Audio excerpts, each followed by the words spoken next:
depan kanan 1 Tanjung Karawang. Nah, untuk mempersingkat waktu, kata sambutan dari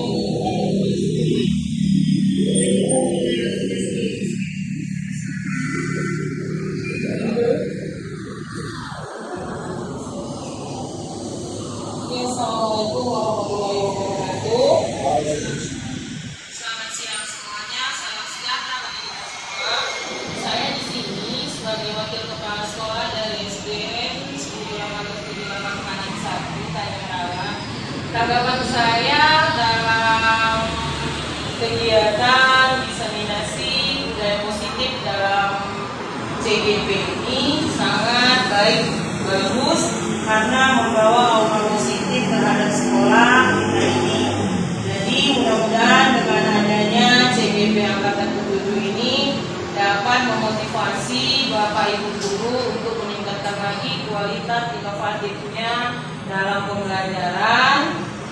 Jadi oleh karena itu saya ucapkan semangat kepada Bapak yang melaksanakan CGP Angkatan 7 ini, Bapak Andi Adrianto. Demikianlah kata sambutan dari saya terima kasih. Wabillahi taufiq wal hidayah. Wassalamualaikum warahmatullahi wabarakatuh. Terima kasih kepada Ibu Kepala Sekolah. Nah, tiba saatnya kita akan mendengarkan paparan dari modul 1.4 budaya positif yang akan dipaparkan oleh calon guru penggerak Angkatan 7 dari sekolah kita, Bapak Andri Andrianto SPD. Dipersilakan kepada Bapak Andi. Tepuk tangan dulu. Assalamualaikum warahmatullahi wabarakatuh. Waalaikumsalam warahmatullahi wabarakatuh. Untuk kita semua, sama-sama marilah kita panjatkan puji dan syukur kehadirat Tuhan Yang Esa yang mana telah memberikan kesempatan pada kita, rekan-rekan semuanya, bisa berkumpul sejenak di sini untuk daripada saya untuk menyampaikan materi diseminasi mengenai budaya positif yang telah saya pelajari dan akan diimbaskan kepada rekan-rekan yang lain. Yang saya hormati wakil kepala sekolah, kemudian yang saya hormati juga rekan guru beserta staf. Baik, di sini saya akan memaparkan materi tentang budaya positif, yang mana materi ini sudah ditampilkan atau dipelajari oleh guru penggerak, calon guru penggerak pada modul 1.4.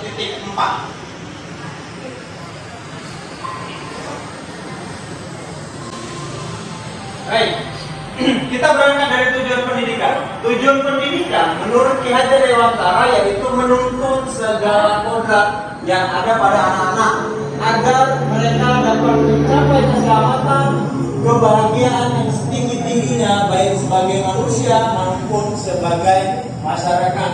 Jadi Ki Hajar Dewantara merupakan tokoh pendidikan di Indonesia yang saat ini menjadi patokan pada kita, apalagi kita sebentar lagi akan menerapkan yang namanya IKM, implementasi kurikulum merdeka. Jadi yang hal-hal yang mengenai akan disampaikan ini akan familiar pada kita nantinya. Kemudian dari tujuan pendidikan yang disampaikan oleh Ki Hajar Dewantara yaitu anak-anak itu harus menjadi objek daripada pembelajaran yang dilakukan di dalam kelas agar mereka akan mendapatkan keselamatan dan kebahagiaan nantinya. Jadi poin utama dalam pembelajaran menurut Ki Hajar Dewantara adalah murid dan murid. Kita hanya sebagai fasilitator.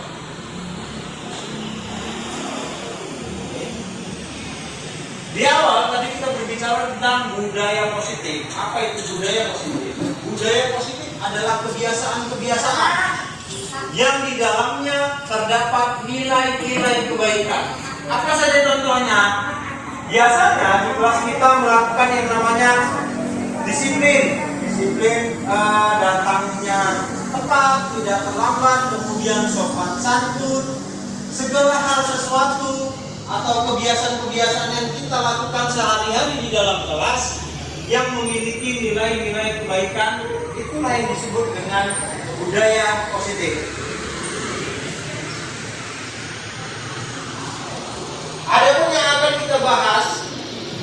di dalam modul 1.4 mengenai budaya positif adalah yang ada 6. Yang pertama, perubahan paradigma pembelajaran. Yang kedua, disiplin positif. Ketiga, kebutuhan dasar manusia. Keempat, motivasi perilaku manusia. Yang kelima, posisi kontrol guru atau restitusi. Dan yang keenam, segitiga restitusi. Baik, kita akan memasuki materi yang pertama, yaitu tentang perubahan paradigma pembelajaran. Bapak Ibu sekalian, selama ini kita mengenal dengan istilah, ada kata-kata seperti ini. Setiap zaman itu pasti ada kurikulumnya yang sesuai. Jadi kita lihat dulu pembelajaran saat ini. Pembelajaran paradigma baru merupakan pembelajaran yang berorientasi pada penguatan kompetensi dan pengembangan karakter yang sesuai dengan nilai-nilai Pancasila. Pembelajaran paradigma baru memastikan praktik pembelajaran yang berpusat pada murid yang mana belajar sesuai dengan kebutuhan dan tahap perkembangannya. Jadi inti di dalamnya yaitu yang sudah dikatakan tadi, pembelajarannya itu intinya objeknya adalah kepada murid dan murid. Bagaimana kita memahami murid? Bagaimana kita mengerti murid itu seperti apa? Nah, ini dia adalah tujuan dari paradigma baru dalam pembelajaran. Jadi posisi kita sebagai guru itu bukan seperti yang tahun-tahun sebelumnya atau berpuluh-puluh tahun sebelumnya, belasan tahun sebelumnya.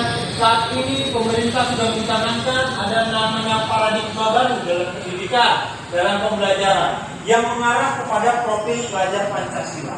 Profil pelajar Pancasila itu ada 6, Bapak Ibu. Yang pertama, beriman, bertakwa kepada Tuhan yang Maha Esa dan berakhlak mulia.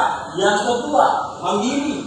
Yang ketiga, bernalar kritis. Keempat, kreatif. Kelima, bergotong royong dan berkebinekaan global. Nah, masing-masing ini memiliki tujuan, adalah tujuan yang nanti akan kita bentuk kepada siswa. Siswa itu harus benar kritis, mandiri, beriman, dan seperti kita tahu bahwasanya beriman, profil pelajar Pancasila ini adalah poin penting yang harus kita tanamkan kepada siswa, sehingga siswa nanti akan menjadi orang yang lebih berguna dan akan selamat pada kehidupan selanjutnya. Oke, yang kedua mengenai disiplin positif. Bapak Ibu sekalian, jika kita berbicara dengan yang namanya disiplin, pasti kita akan bersinggungan yang namanya peraturan. Disiplin itu pasti berdampingan dengan yang namanya peraturan, ya kan? Disiplin itu misalnya contohnya datangnya tidak terlambat, bawa bukunya harus sesuai dengan jadwal, belajar yang seharusnya, dan seperti itu. Jadi biasanya disiplin itu disamakan atau berhubungan dengan ketidaknyamanan. Mereka dipaksa, kita juga seperti itu kan. Biasanya kita dipaksa, ayo cepat, disiplin, bangun pagi. Biasanya itu kan ada pemaksaan di situ ya. Jadi sebagai pendidik, tujuan kita adalah menciptakan anak-anak yang memiliki disiplin, sehingga mereka bisa berperilaku dengan mengacu kepada nilai-nilai kebajikan yang universal, yang memiliki motivasi intrinsik, bukan motivasi ekstrinsik. Motivasi intrinsik itu motivasi yang berasal dari dalam dirinya sendiri. Jadi disiplin positif merupakan salah satu penerapan disiplin yang bertujuan untuk menumbuhkan kesadaran untuk melakukan sesuatu tanpa iming-iming, ancaman, dan hukuman.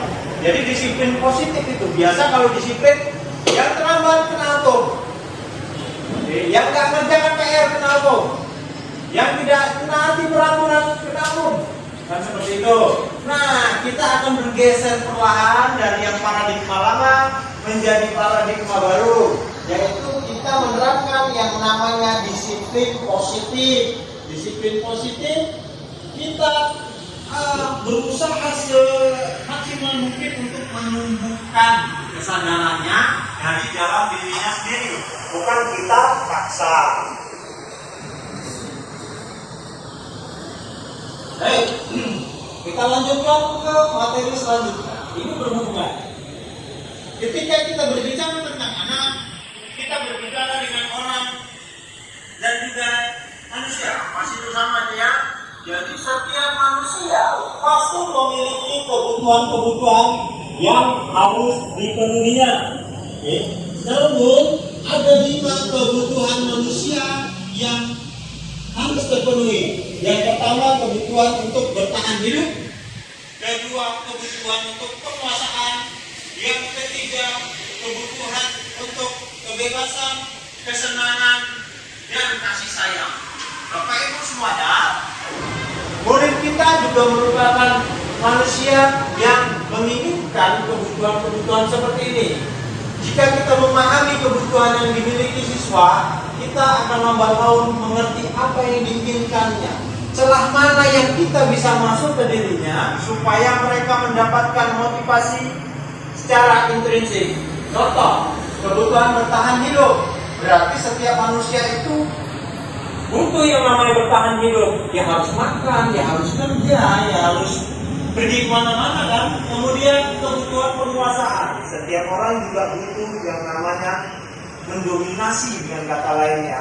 Ya, saya harus bisa, saya harus kuat, saya harus mampu, saya harus punya, seperti itu ya. Kebutuhan, ada kebutuhan yang namanya kasih sayang dan merasa diterima. Kasih sayang dan merasa diterima. Kalau kita lihat di kelas kita merupakan kebutuhan yang kalau bisa dibilang yang harus kita penuhi. Kalau tidak dapatkan di rumah, mungkin dia bisa mendapatkannya di sekolah. Atau kita berikan juga. Kita pantau anak-anak, kita ajak ngobrol dari hati ke hati apa yang sebenarnya dibutuhkan oleh anak. Bisa jadi dia di rumah berkelahi dengan orang tua, jadi orang tuanya fresh atau semacamnya, jadi mereka tidak mendapatkan kasih sayang di rumah dan ini mendapatkan kasih sayang di sekolah. Kemudian ada yang namanya kebutuhan kesenangan. Anak-anak juga harus senang. Anak-anak juga harus bahagia. Mereka tidak boleh tertekan lagi ke wajahnya itu, kita lihat jangan sampai tertekan ketika dia belajar di dalam kelas. Kemudian ada yang namanya kebebasan. Kebebasan ini Bu, kita bawahi, garis bawahi. Bukan kebebasan yang jelas, suka-suka hati, mau masuk, mau enggak. Tetap ada aturan-aturan yang harus kita jaga. Dengan kita memahami 5 tadi kebutuhan itu, maka semoga nanti ke depannya kita dapat memahami apa yang kurang pada siswa dan bisa kita masuk ke dalamnya sehingga memunculkan motivasi intrinsik.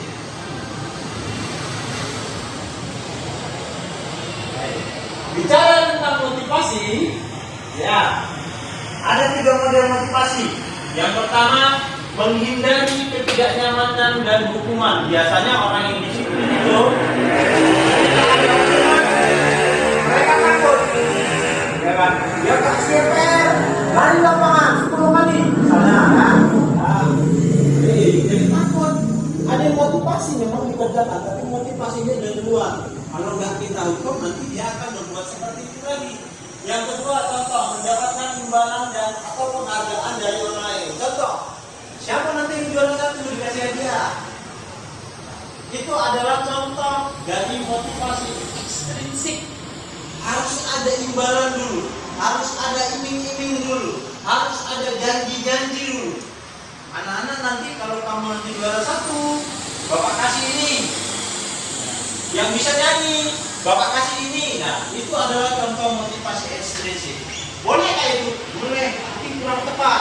Saat ini yang dikembangkan yaitu yang ditekankan yaitu motivasi intrinsik, di mana motivasi itu berasal dari dirinya sendiri.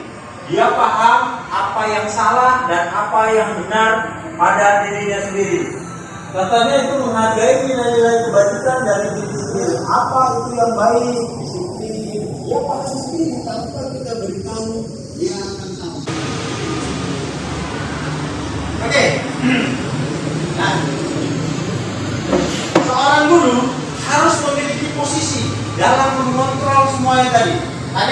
kebutuhan namanya kebutuhan kebebasan, kesenangan, ya kan? Power dan sebenarnya. Kemudian fungsi dari guru adalah sebagai fasilitator. Ya kan? Fasilitator kita harus memposisikan seorang guru itu di dalam kelas. Ada 5 posisi kontrol guru. Baik.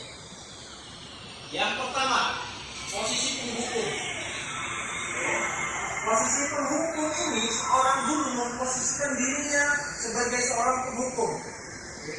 Kalau salah, gali. Kalau salah, usaha. Kalau salah, bikin catatan 20 lembar misalnya. Itu seorang guru yang memposisikan dirinya sebagai seorang penghukum. Kemudian ada guru yang memposisikan dirinya membuat si anak itu merasa bersalah.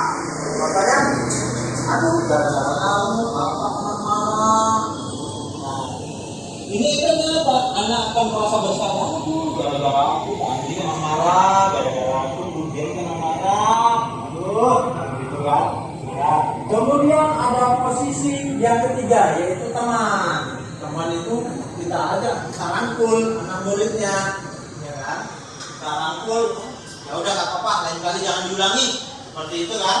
Kemudian ada posisi kontrol seorang guru, yaitu pemantau. Kita lihat-lihat aja nih, ya kan? Nah, misalnya terlambat, kamu terlambat, dan tahu kan apa konsekuensinya, ya kan? Nah, oke. Yang terakhir posisi kontrol guru adalah seorang manajer. Jadi kalau sudah posisi seorang guru, seorang manajer itu, kita harus sudah dapat mencarikan solusi atau mengarahkan siswa ini mencari solusi atas permasalahannya. Oke, akan saya sampaikan ya contoh penerapan 5 posisi kontrol yang ada pada seorang guru. Kasusnya adalah siswa datang terlambat ke sekolah. Ini adalah masalah yang umum dan pasti di setiap sekolah pasti ada masalah seperti ini. Baik, ada 5 posisi kontrol, mulai dari posisi kontrol yang paling rendah, penghukum, kemudian naik ke posisi kontrol yang paling bagus, yaitu manajer. Baik, kita akan contohkan seorang guru yang posisi kontrolnya sebagai seorang penghukum. Ketika bertemu seorang anak yang terlambat, seorang guru yang memposisikan dirinya sebagai penghukum pasti akan mengatakan, kamu terlambat, ada aturannya, karena kamu terlambat, bersihkan kamar mandi. Langsung menghukum dia. Kemudian yang kedua, jika seorang guru memposisikan dirinya sebagai pemberi rasa bersalah, pasti akan membuat diri siswanya itu, aduh nak, kenapa kamu terlambat? Gara-gara kamu, bapak juga kena marah ini. Nah, yang kedua, yang ketiga, seorang guru yang memposisikan dirinya sebagai teman kepada siswa. Contohnya seperti ini. Ayo dong semoga datang sekolah. Kali ini gak apa-apa lah terlambat, besok jangan lagi ya. Nah, itu adalah posisi seorang teman kepada siswa. Ada lagi posisi yang namanya pemantau. Kamu sudah terlambat, kamu sudah melanggar peraturan, kamu sudah tahu kan apa konsekuensinya? Nah, kalau konsekuensinya gara-gara kamu terlambatnya 10 menit, berarti nanti istirahatmu dikurangi 10 menit. Kemudian yang terakhir, posisi kontrol manajer. Ini adalah posisi kontrol yang sulit untuk dilakukan, tapi tidak mungkin. Berarti bukan tidak mungkin untuk bisa dilakukan. Contohnya, kamu sudah tahu apa kesalahanmu, kira-kira bagaimana kamu memperbaiki kesalahanmu. Ya kan? Jadi kalau seorang manajer itu ketika ada masalah, dia tidak lari, dia tidak pergi, tapi mencarikan solusi yang terbaik kepada bawahannya. Bapak Ibu sekalian, di sini kita melihat bahwasanya posisi kontrol yang sudah kita lakukan itu sampai mana. Kalau saya masih boleh memantau atau sampai teman saja. Kalau manajer mungkin sekali-sekali gitu ya, tapi akan diusahakan seterusnya. Semoga nanti kita posisi kontrol kita itu sudah tidak ada yang menjadi pemukul. Mana-mana gitu kan, kena tabrak, kena siapa ya? Udah kan ini kerjaan itu sudah tidak pantas. Oke. Terkait dengan posisi kontrol tadi, kemudian ada yang dinamakan keyakinan kelas. Keyakinan kelas adalah nilai-nilai yang kita sepakati bersama kita sebagai acuan, sebagai pegangan, sebagai pedoman, sehingga itu nantinya diharapkan akan memunculkan motivasi yang ada di dalam dirinya. Bagaimana cara membuatnya? Bisa dilihat. Oke, ada langkah-langkahnya. Pertama, Bapak Ibu siswa menuliskan keyakinan yang mereka inginkan. Mereka inginkan itu kelasnya seperti apa? Kelasnya bersih, kelasnya wangi, kelasnya semua dituliskan masing-masing siswa. Kemudian, guru dan siswa mengemas keyakinan yang ditulis pada yang terbaik, mana yang sama, bersama, dan seterusnya. Kemudian,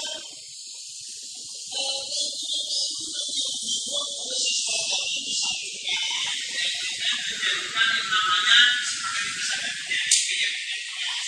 Ini adalah contoh keyakinan kelas yang dibuat oleh saya juga 5A. Yang pertama, senyum, salam, sapa, sopan, dan santun. Nah, itu umum, tapi memang harus kita galakkan. Jadi, harapannya nantinya motivasi yang muncul pada siswa itu motivasi dari dalam dirinya. Ketika jumpa guru disalam, jumpa orang lebih tua disalam, dan seterusnya. Kemudian ada yang namanya disiplin waktu. Itu adalah keyakinan kelas. Ketika masuk dia jam sekian, istirahatnya jam sekian, keluar dia jam sekian, jangan waktu istirahat kita belajar, waktu kita belajar kita istirahat. Kemudian menjaga kebersihan kelas, dan tentu saja itu sudah menjadi kesepakatan. Saling menghargai, mendukung, dan menyayangi. Terkait ini banyak kasus-kasus bullying. Jadi diharapkan dengan ini siswa ini ada motivasinya untuk sayang terhadap temannya, peduli terhadap temannya. Dan yang terakhir, belajar dengan giat dan bersungguh-sungguh. Tentu saja yang namanya sekolah itu untuk belajar dengan intinya.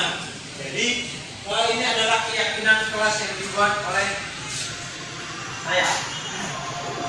Baik.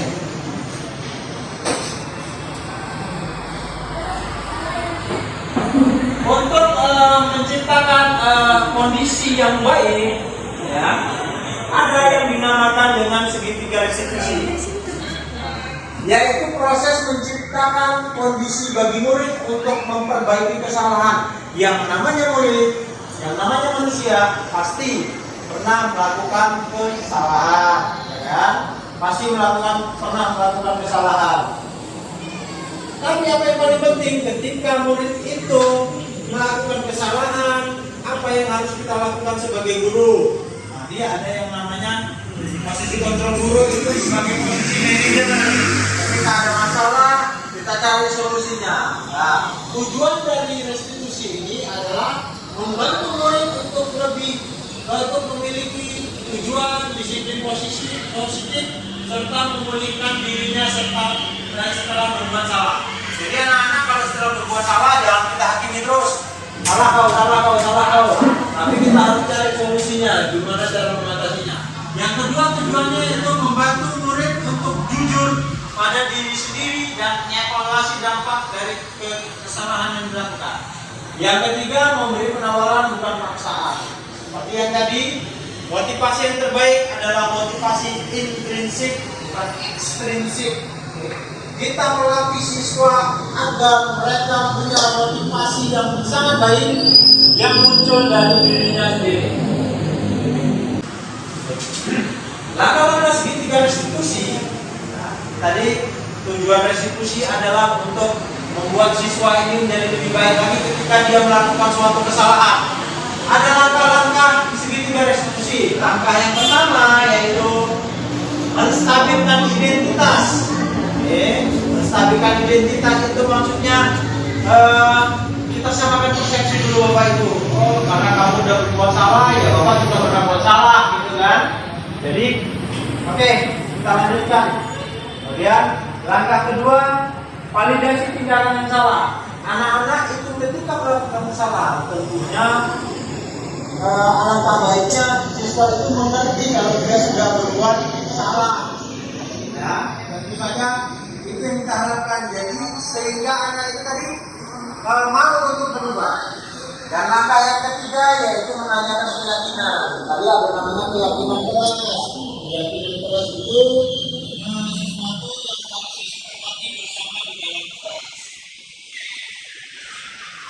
Baik, ini akan saya tampilkan sebuah praktek segitiga restitusi yang telah saya laksanakan di dalam kelas PEK. Selamat pagi. Dinda, bagaimana kabar kemarin? Dinda tahu nggak kira-kira kenapa Dinda bapak panggil kemarin? Tadi kamu berangkat ke sekolah jam berapa Dinda?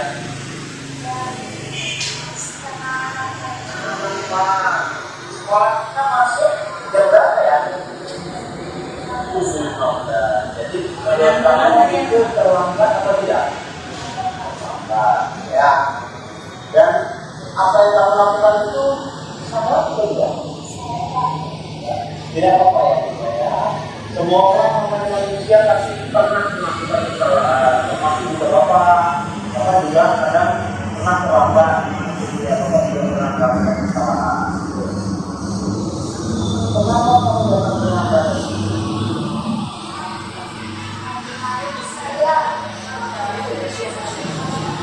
Itu sampai malam ya. Jadi tidurnya agak sering ya.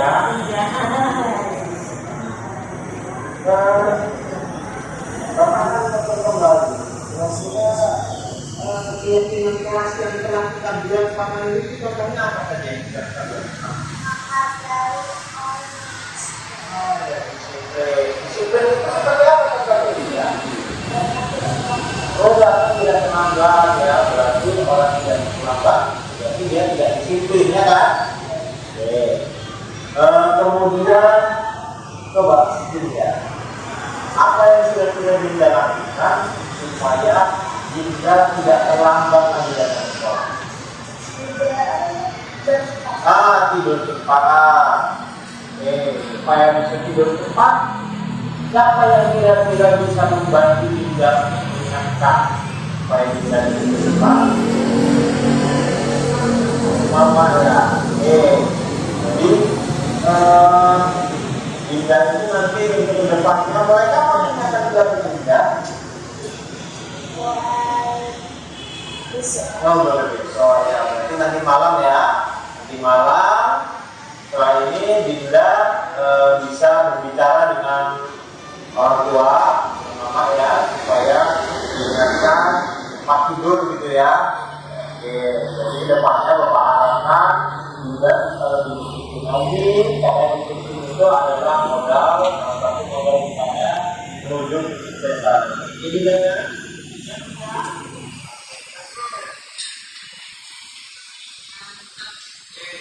Dari video tadi yang sudah Bapak Ibu lihat, di situ kita harus memunculkan yang namanya solusi. Solusinya itu bukan dari kita. Kita pancing sehingga ketika melakukan suatu kesalahan, solusinya itu dari mereka. Maka itu akan mengena di kepalanya. Tadi contohnya dia datang terlambat. Kenapa terlambat? Kesiangan, nonton film, segala macam. Kita pancing lagi, kira-kira apa yang bisa membuat kamu datangnya tidak terlambat? Diingatkan orang tua Pak, begini, bikin alarm.